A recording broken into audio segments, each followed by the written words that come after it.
वाना जनूबी वजीरिस्तान से हमारे ब्यूरो चीफ सईदुर रहमान की रिपोर्ट के मुताबिक लोअर वजीरिस्तान के सदर मुकाम वाना में आज अहमदज़ई वजीर कबाइल के 9 कबाइल का एक अहम ग्रैंड जिरगा मुनक्किद हुआ, जिसमें अंगूर अड्डा गेट खोलने, धरना खत्म करने और पासपोर्ट के इजरा पर तमाम कबाइल के सरकर्दा अमायदीन पर मुश्तमिल एक नुमाइंदा वफ्द आज हुकूमत के साथ हतमी मीटिंग करेगा और 2 दिन के बाद 9 कबाइल का ग्रैंड जिरगा बुलाया जाएगा, जिसमें धरना खत्म करने और अंगूर अड्डा गेट को मुस्तकिल तौर पर तिजारत के लिए खोलने का ऐलान भी मुतवक्की है।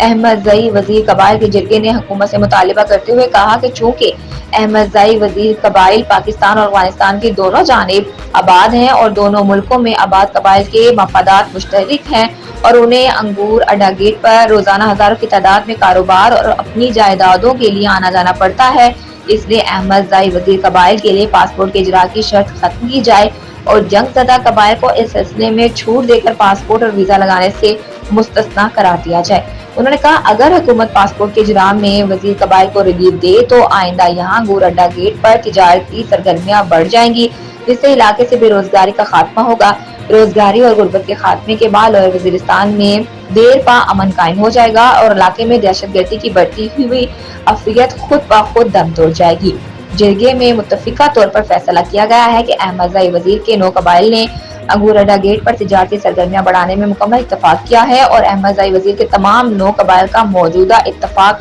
मुल्क के इस्तेहकाम में मददगार साबित होगा। तो फिर हुकूमत को भी चाहिए कि वो मुहिब्बे वतन कबाइल के लिए पासपोर्ट और वीजे की पाबंदी में नरमी से काम ले।